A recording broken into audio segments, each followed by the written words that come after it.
Certo. Obras. As maravilhas operadas por Jesus durante o seu ministério identificam-no como o Messias prometido pelas profecias, deram-lhe a autoridade aos olhos do povo. Ele não pregava como os...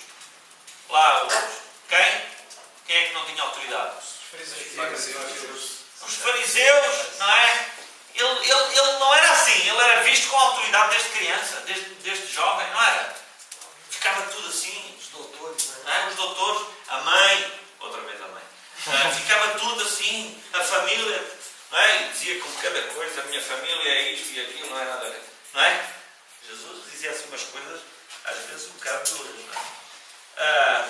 Portanto, identificaram-no como o Messias prometido pelas profecias, tinha autoridade aos olhos do povo, corroborava o seu ensino e afirmava realizáveis as suas promessas, entre as quais a ressurreição final. E estas obras identificaram-no como divino a despeito da sua humanidade. Ele foi identificado como divino a despeito da sua humanidade. Não é este o filho do carpinteiro? Como é que é? Não combina isto. Como é que um homem destes diz o que diz e é o filho do carpinteiro? Estão a ver? Atenção. E isto significa para mim o seguinte: eu tenho que viver no sobrenatural. Eu tenho que viver no sobrenatural, estando eu neste mundo.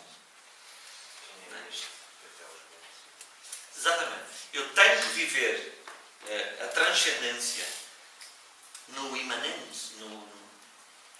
Entendem? Eu tenho que viver assim como Jesus. Jesus levava as pessoas a pensar no sobrenatural. Eu tenho que ser assim, se eu sou discípulo de Jesus. Não é? E nós o que passamos às vezes a vida é a dar sinais de vida efêmera.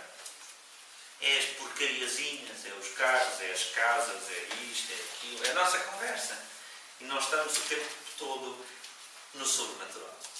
Não é? A crer nos milagres, no poder de Deus. Eu sou batista, irmão. Sou batista, mas creio nos milagres, no poder de Deus. Eu já vi gente ser curada, já vi demónios a serem... Entende? Não perdi a minha identidade. Eu até sou adepto do João Batista, que não fez nenhum milagre. Sabem que o João Batista não fez e acabou mal.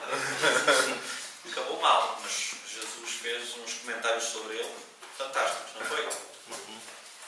Pois é, e não fez nenhum milagre. Estava tramado como pastor aí dos Batistas Renovados. Mas é isso, milagres, sobrenatural. Queremos nisso ou não? Vidas podem ser transformadas hoje. Nós estamos aqui, mas vivemos no sobrenatural. Não é só quando cantamos o rompendo em fé. Até a mensagem, né, pastor?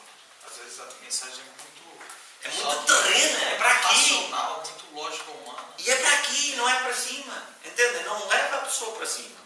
E nós temos que ter esta dinâmica no coração. Ok, obras. Jesus foi identificado como divino. Depois ensinos. Revelaram Deus como Pai. O ensino de Jesus revela Deus como Pai, apresenta os santos propósitos de Deus para os homens, descortina o futuro, aponta para um mundo vindouro, o seu reino, apontam a maneira pela qual o pecador pode alcançar perdão e tornar-se filho de Deus para viver eternamente. Os ensinos eram nesta linha, certo? O Pai, quem é o Pai, o propósito que Ele tem para nós e como é que a gente chega lá, certo? Como é que é o reino, o que está para vir, certo? Como é que vai ser? O que já está e o que vai ser. É a tensão entre o que já foi cumprido e o que ainda não foi. Como diz o George Ladd aqui no nosso livro A Teologia do Novo Testamento, a tensão entre o já e o ainda não. O já e o ainda não. Estão a ver? É essa tensão entre o sobrenatural e a vida terrena. Então, só se pode afirmar... Bem, voltando aos ensinos. Os ensinos têm que descortinar o futuro. Têm que apontar o futuro. Porque nós somos mesmo peregrinos. Nós estamos a ficar muito presos às coisas deste mundo. Nós temos que descortinar o futuro às pessoas. Dizer que há um futuro. Que há um outro além, não é? E nós temos que apontar para aí, porque, sobretudo numa situação como a nossa, que nós estamos a viver, nós temos que ser muito mais lá para a frente e deixar de ver aqui a situação como ela basicamente se nos apresenta. Então só se pode afirmar que se anuncia... É lá para a frente, é lá. Eu termino assim. Só se pode afirmar que se anuncia o Evangelho quando anuncias os factos cumpridos por Jesus. Nascimento, morte, ressurreição, segunda vinda. Anunciamos as maravilhas que Ele operou. Comunicamos ao mundo os seus ensinos com o fim de levar os perdidos à salvação. Está claro isto? Os elementos constitutivos do Evangelho? Isto é para saber. Romanos 1,16 fica para a vossa leitura. Se alguém souber de cor esse texto, ganha o almoço no seminário aqui por 5 euros. Ai meu Deus, ninguém sabe Romanos 1,16, que vai me dar uma coisinha má. Ai, Nossa Senhora da Agreba, que má santa como ela. Mas não me vergonha do Evangelho. É o poder de Deus. E eu está marcado, só não. Mas não me envergonho do Evangelho.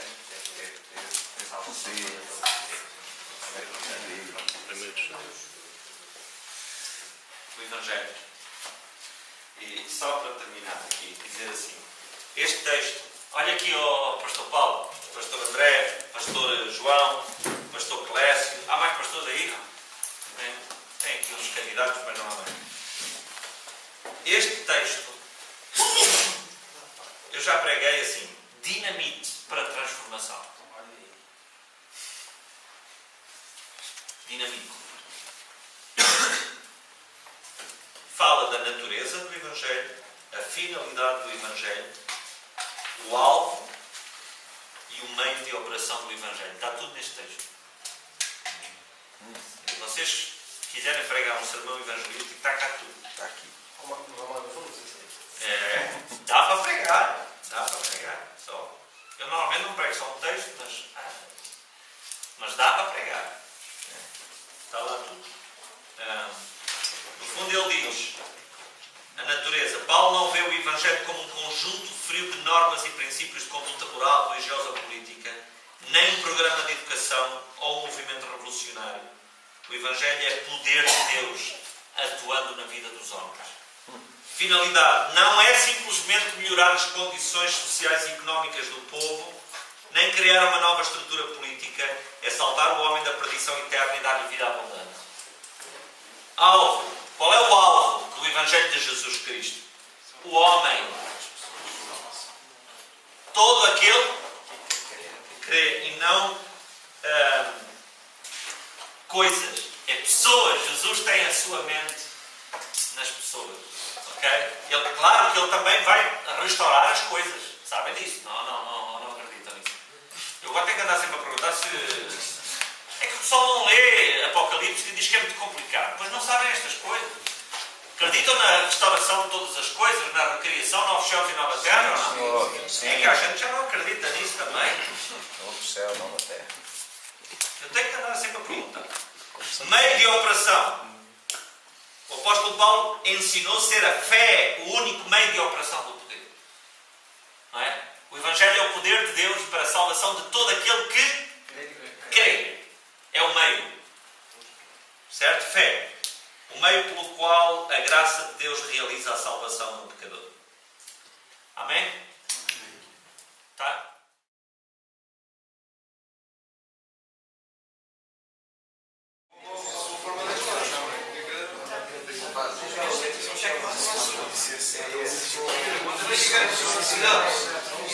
Isto é muito complicado.